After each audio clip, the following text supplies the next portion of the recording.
समुद्र के 100 फीट अंदर पानी के हाई प्रेशर को झेलना हुआ, या फिर माउंट एवरेस्ट के हाई एल्टीट्यूड, एक्सट्रीम कोल्ड और लो एटमॉस्फेयर प्रेशर को, रोलेक्स वॉच हर जगह बिल्कुल सटीक टाइम बताती है। अब वैसे तो रोलेक्स की घड़ियां 4-5 लाख से शुरू हुई होती है, लेकिन फिर भी इसको खरीदने के लिए आपको 3-4 साल तक का वेट करना पड़ सकता है।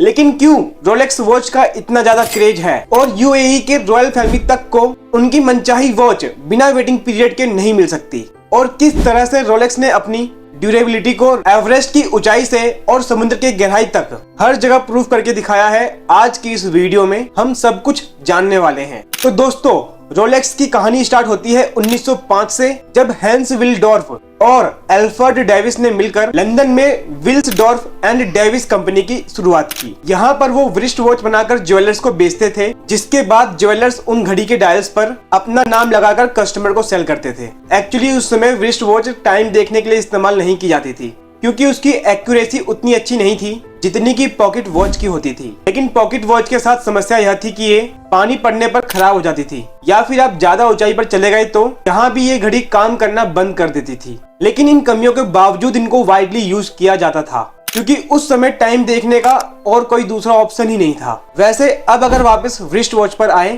तो उस टाइम पर बड़े बड़े रईस लोग इसको ज्वेलरी पीस की तरह पहना करते थे। लेकिन फिर हैंस विल्सडॉर्फ ने देखा कि टाइम देखने के लिए वृष्ट वॉच पॉकेट वॉच से कई ज्यादा कन्वीनियंट है, तो क्यों ना इसके टाइम को ही इतना परफेक्ट बना दिया जाए कि ये सिर्फ एक ज्वेलरी पीस की तरह नहीं बल्कि एक्यूरेट टाइम पता करने के लिए भी यूज की जाए।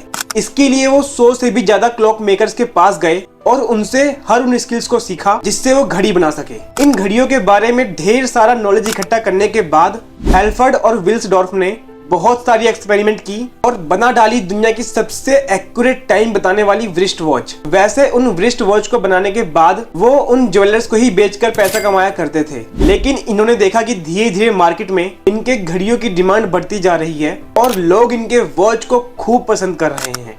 तो ऐसे में खुद के ब्रांड नेम के साथ क्यों ना मार्केट में उतरा जाए, और फिर इसी सोच के साथ वो खुद के ब्रांड नेम से वृष्ट वॉच बनाने लगे।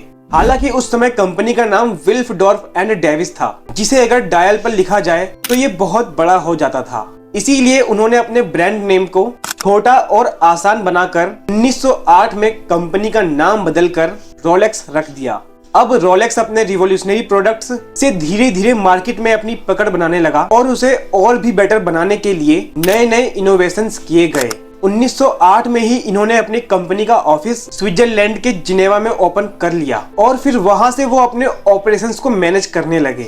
लेकिन 1919 में इन्हें अपनी लंदन वाली कंपनी बंद करनी पड़ गई, क्योंकि गवर्नमेंट ने टैक्स ही इतना ज्यादा रख दिया था कि वहां का प्रॉफिट मार्जिन लगभग ना के बराबर होता था। हालांकि कंपनी का स्विट्जरलैंड में लोकेट होना भी इनके ब्रांड वैल्यू को बढ़ाने में बहुत मददगार साबित हुआ, क्योंकि उस समय स्विस मेड वॉचेस एक सटीक टाइम बताने के लिए जानी जाती थी और दुनिया भर में इनकी खूब डिमांड थी। ऐसे में रोलेक्स की घड़ियों पर जब लोग स्विस मेड देखते थे तो बिना ज्यादा सोचे समझे उसे खरीद लेते और कंपनी को भी इससे खूब प्रॉफिट हुआ। अब रोलेक्स का मकसद सिर्फ टाइम एक्यूरेसी नहीं था, बल्कि वो एक ऐसी घड़ी भी बनाना चाहते थे जो बाहरी फैक्टर्स जैसे पानी, डस्ट और बाकी के एनवायरमेंटल फैक्टर्स से कभी खराब ना हो। इसीलिए उन्होंने काफी मेहनत और एक्सपेरिमेंट के बाद 1926 में रोलेक्स ऑयस्टर के नाम की एक घड़ी लॉन्च की, जो कि दुनिया की सबसे पहली वाटरप्रूफ वॉच थी। वाटरप्रूफ घड़ी उस समय एक बहुत बड़ा इनोवेशन था, लेकिन ये सक्सेसफुल तभी हो पाता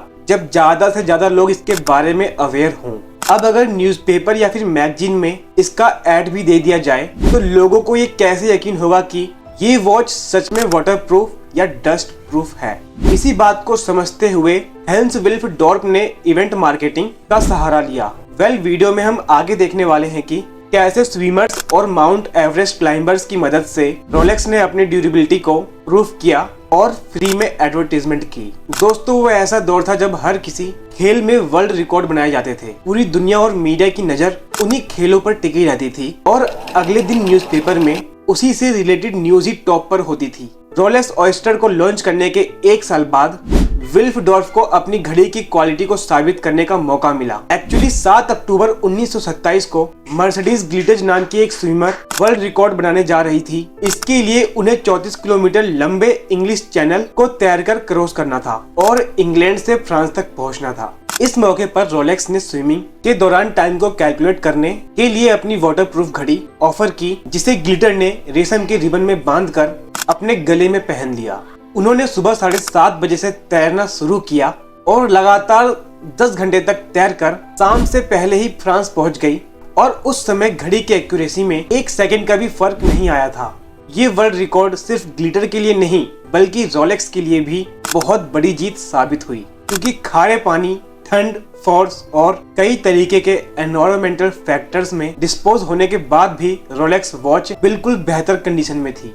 ये पूरी दुनिया के सामने उसकी ड्यूरेबिलिटी और वाटरप्रूफ कैपेबिलिटीज को साबित कर रहा था। इसके बाद ग्लिटर के साथ रोलेक्स ऑयस्टर की भी खूब फोटोज छपी और इस वॉच की अखबारों में जमकर तारीफ की गई, जिससे कि कंपनी का फ्री में ही एडवर्टीजमेंट हो गया। इस इवेंट के बाद कंपनी की ब्रांड इमेज खूब बढ़ी, लेकिन इसके बाद भी इन्होंने खुद को इनोवेशन से दूर नहीं किया और लगातार नए नए एक्सपेरिमेंट्स करते गए। 1945 में रोलेक्स ने पहली बार डेट दिखाने का फीचर भी अपनी घड़ियों के साथ जोड़ा और हर तरह के एनवायरनमेंट में एक्यूरेट टाइम दिखाने के लिए भी लगातार इम्प्रूवमेंट करते गए।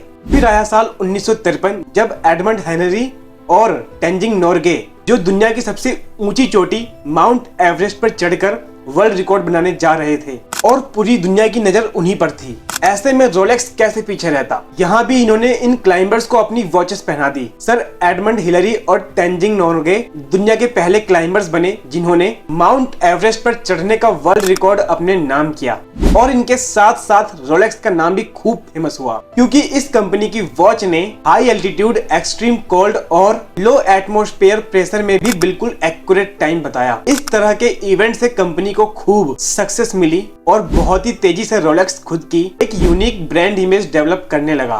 कभी ये कार रेसिंग के जरिए अपनी एडवर्टीजमेंट करती, तो कभी स्काई डाइविंग के जरिए। ये लगभग हर उस इवेंट में शामिल होते थे जिस पर लाखों लोगों की नजर होती थी। इतना ही नहीं, 1907 में पनडुब्बी की मदद से इस घड़ी को 100 फीट अंदर भेजा जाता है, और हैरानी की बात यह है कि वहाँ पर पानी का हाई प्रेशर होने के बाद भी घड़ी बिल्कुल सही तरीके से काम कर रही थी। इस तरीके से कंपनी ने साबित कर दिया कि पानी की गहराई हो या एवरेस्ट की ऊंचाई, उनकी घड़ियां सटीक टाइम बताने में सबसे बेहतर है, और यही इस कंपनी की पहचान बनती गई। मगर इसके बाद एक अनहोनी हुई। एक्चुअली 6 जुलाई 1907 को हैंस विल्फ्सडॉर्फ का 79 साल की उम्र में मौत हो गई, जिसके बाद कंपनी उनके नाम पर बने हुए एनजीओ के हाथ में चली गई, और आज भी विल्फ्सडॉर्फ फाउंडेशन के नाम का ये एनजीओ रोलेक्स को बहुत ही सक्सेसफुली रन कर रहा है। अब क्योंकि इस कंपनी का ओनरशिप किसी प्राइवेट लिमिटेड या फिर लिमिटेड कंपनी के हाथ में नहीं है, इसीलिए इन्हें बहुत ही कम टैक्स देना पड़ता है। मगर आपको ये जानकर हैरानी होगी, रोलेक्स अपने 90% प्रॉफिट को हर साल डोनेट कर देता है। वैसे देखा जाए तो हैंस विल्फ्सडॉर्फ के जाने के बाद भी रोलेक्स की पॉपुलैरिटी या ब्रांड इमेज पर किसी तरह का इम्पैक्ट नहीं पड़ा, और अभी भी ये लोगों के बीच में एक खास पहचान बनाए हुए है। अब कंपनी बेसिकली अपनी वॉच के लिए इलाइट क्लास को टारगेट कर रही थी, इसीलिए वो उन गेम्स को स्पॉन्सर करने लगी जिसे देखने के लिए बहुत सारे रईस लोग जमा हुआ करते थे, जैसे कि पोलो, हॉर्स राइडिंग या फिर गोल्फ। लेकिन बदलते वक्त के साथ साथ एक पावरफुल मार्केटिंग का भी फेड ऑफ होने लगता है। इस बात को रोलेक्स बिल्कुल अच्छे से समझता था, इसीलिए वो अपनी घड़ियों को सिर्फ टाइम देखने के लिए नहीं बल्कि एक इमोशन और सक्सेस से जोड़कर प्रमोट करने लगा। जैसे कि आप अपनी लाइफ में कुछ बड़ा अचीव कर रहे हैं तो आप रोलेक्स के हकदार हैं, और ये सिर्फ एक घड़ी नहीं है बल्कि आपकी सफलता का एक मेडल है जो आपकी कलाई पर सजा है। रोलेक्स ने एक और कमाल की मार्केटिंग स्ट्रेटेजी अपनाई, और वो है लिमिटेड सप्लाईज स्ट्रेटेजी। ये स्ट्रेटेजी कंपनी अपने ब्रांड को रेपुटेटेड दिखाने के लिए अप्लाई करती है, और रोलेक्स को रियलाइज हुआ कि जिस भी कंपनी के प्रोडक्ट मार्केट में बहुत ज्यादा मौजूद हैं, उनकी ब्रांड वैल्यू बहुत ज्यादा लो होती जा रही है, क्योंकि ये कस्टमर्स के बीच बहुत ही इजीली अवेलेबल हो जाती है। लेकिन अगर डिमांड ज्यादा हो और सप्लाई कम, तो इसकी ब्रांड वैल्यू को बहुत ही ज्यादा इंक्रीज किया जा सकता है। इसी स्ट्रेटेजी पर काम करते हुए रोलेक्स ने अपनी वॉचेस को बहुत ही लिमिटेड शॉप्स पर अवेलेबल करवाया, और वहां भी आपको घड़ी ऑर्डर देने के कई साल बाद ही रिसीव होगी, और वो भी ऑर्डर प्राइस पर नहीं बल्कि उस टाइम के मार्केट प्राइस पर। साथ ही आपको जानकर हैरानी होगी कि यूएई में मौजूद दुनिया के सबसे बड़े रोलेक्स डीलर का कहना है रॉयल फैमिली को भी उनकी मनचाही वॉच बिना वेटिंग पीरियड के नहीं मिल पाती है।